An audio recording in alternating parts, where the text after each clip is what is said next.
श्री कृष्णाय नमः। श्री गोपीजन वल्लभाय नमः। श्रीमदाचार्य चरण कमलेभ्ये नमः। श्री गुसाई जी परम दयालवे नमः। श्री गुरुवे नमः। अपने माथे विराजता सेव्य स्वरूपाय नमः। सर्व वैष्णवने जय श्री कृष्ण। गत विडियो में આપણે અક્ષય તૃતીયા વિશેની પૂર્ણ માહિતી લીધી।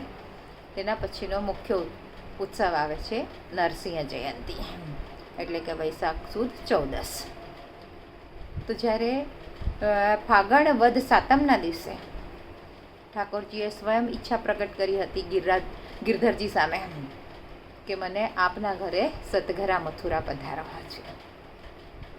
તો એ સાતમના દિવસે પ્રભુ સ્વયં પોતાની ઈચ્છાથી સ્વ ઈચ્છાથી મથુરા પધાર્યા અને વૈશાખ સુદ 14ના દિવસે પાછા જતીપુરા ગિરિરાજી પર પધાર્યા। એટલે મથુરામાં 2 માસ અને 21 દિવસ સુધી પ્રભુ ત્યાં બિરાજ્યા। અને આ દિવસ ખેલના દિવસો હતા। આ ખેલના દિવસોમાં પ્રભુએ ત્યાં ખૂબ બધા સાથે આનંદ કર્યો અને બધા જ કુટુંબીજનોએ તે વખતે બધાએ જ પ્રભુને ખૂબ લાડ લડાવ્યા। બધી વહુ બેટીઓએ બધા સાથે પ્રત્યક્ષ હોલી પ્રભુ ખેલ્યા અને અનેક વસ્તુઓ પ્રભુએ સામે રહીને એમની પાસેથી માંગીને અંગીકાર કરી। અને આમ કરતાં કરતાં જ્યારે સમાચાર આવ્યા કે ગુસાઈજી હવે પાછા મથુરા પધારવાના છે, તો તરત જ શ્રીજી બાબાએ ગિરધરજીને આજ્ઞા કરી કે શ્રી ગુસાઈજી ગિરિરાજ પધારે એ પહેલાં મને ત્યાં મારા પોતાના મંદિરમાં, એટલે કે જતીપુરામાં ગિરિરાજીની ઉપર જે મંદિર બન્યું છે ત્યાં મને પાછા પધરાવો। એટલે પ્રભુની ઈચ્છા ગુસાઈજીને એ જ સ્થાન પર પાછા દર્શન આપવાની હતી। એટલે ગિરધરજીએ આખી તરત વ્યવસ્થા કરી અને પ્રભુને ત્યાં જતીપુરા મંદિર ઉપર પધરાવ્યા અને ત્યાં રાજભોગ ધર્યો। અને બરાબર એ સમયે ગુસાઈજી પણ પરદેશથી પધાર્યા। ત્યાર પછી 4 ઘડી દિવસ રહે ત્યારે શ્રીજીનો રાજભોગ સરાવવાની ખબર મળી। તો ગુસાઈજીને આશ્ચર્ય થયું કે અરે આ સમયે રાજભોગ સરી રહ્યો છે, આવું કેમ, આટલું આજે મોડું કેમ થયું? ત્યારે ગિરધરજીએ આખો ખુલાસો કર્યો કે આપને પધારવાના સમાચાર મળ્યા એટલે પ્રભુ મથુરાથી પાછા અહીંયા પધાર્યા છે। 2 માસ અને 21 દિવસ સુધી સદગરામાં પ્રભુ પધાર્યા હતા।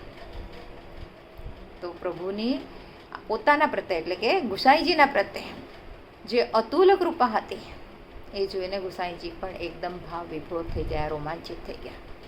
અને ત્યારથી તે દિવસથી રૂપ 14 હતો તે દિવસે, એટલે કે નરસિંહ જયંતીનો ઉત્સવ હતો, એટલે તરત તે ઉત્સવ મનાવ્યો, જયંતી મનાવી અને પ્રભુને પાછો રાજભોગ ધર્યો। એટલે એ વખતથી નાથદ્વારામાં આજ સુધી સેનભોગની સાથે બીજી વખત પ્રભુ રાજભોગ આરોગે છે। અને જ્યારે પ્રભુ મથુરા પધાર્યા હતા ત્યારે ચતુર્ભુજ દાસને ઘણો વિરહ થવા માંડ્યો કે મને તો પ્રભુ વગર હવે બિલકુલ ચેન જ નથી પડતું। એટલે ચતુર્ભુજ દાસજી વિરહના પદ ગાઈને પોતાનો વિરહ વ્યક્ત કરતા રહ્યા। શ્રી ગોવર્ધન વાસી સાવરે લાલા તુમ બિન રહ્યો નવ જાય હો, વ્રજરાજ લડંતે લાડીલે લાલા તુમ બિન રહ્યો નવ જાય હો, શ્રી ગોવર્ધન વાસી સાવરે। આવી રીતે વિરહમાં પોતાનો સમય પસાર કર્યો। અને મંદિરોમાં વૈશાખ સુદ 14ના દિવસે સાંજે નરસિંહ જન્મ દર્શન બાદ ઉત્સવ ભોગની છાપ ધરવામાં આવે છે અને તેમાં શીતલપનો, લીલો મેવો અને પ્રભુનો પરિશ્રમ જે થયો છે એ દૂર કરવા માટે આ સામગ્રી ધરવામાં આવે છે। અને જે મર્યાદા રીત છે તો એ મર્યાદાના રીતે વૈશાખ સુદ ચતુર્દશીને સોમવાર સ્વાતિ નક્ષત્રમાં પ્રદોષ હોય એ સમયે નરસિંહ ભગવાનનો જન્મ થાય છે। એ વખતે એ ઉત્સવ મનાવવામાં આવે છે અને જયંતી વ્રત કરવાથી 1000 એકાદશીનું ફળ મળે છે। અને આ વ્રતના પ્રભાવથી દુષ્ટ લોકોનો પણ પ્રભુમાં ભક્તિ વધે છે। ભક્ત પ્રહલાદની નિસ્વાર્થ ભક્તિ માટે અને ભક્તની ટેક રાખવા માટે પ્રભુ ત્યાં ખંભમાંથી પ્રકટ થયા, ન દિવસે ન રાતના સંધ્યા સમયે.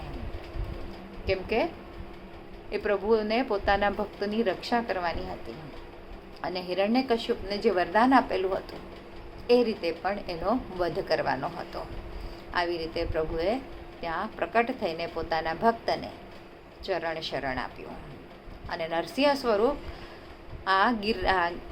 શ્રીનાથજીની કંદરામાં, એટલે જે શ્રીનાથજીનું આપણે સ્વરૂપ જોઈએ છે ત્યાં પીઠિકા જે હોય છે ત્યાં પણ ભાવાત્મક રીતે નરસિંહ ભગવાન બિરાજે છે. આજ માટે આટલું જ. આજના મારા વચનોને પ્રભુ ચરણોમાં સમર્પિત કરું છું. કૃષ્ણાર્પણમસ્તુ. જે કાંઈ ભૂલ ચૂક થઈ હોય તે માટે ક્ષમા ચાહું છું.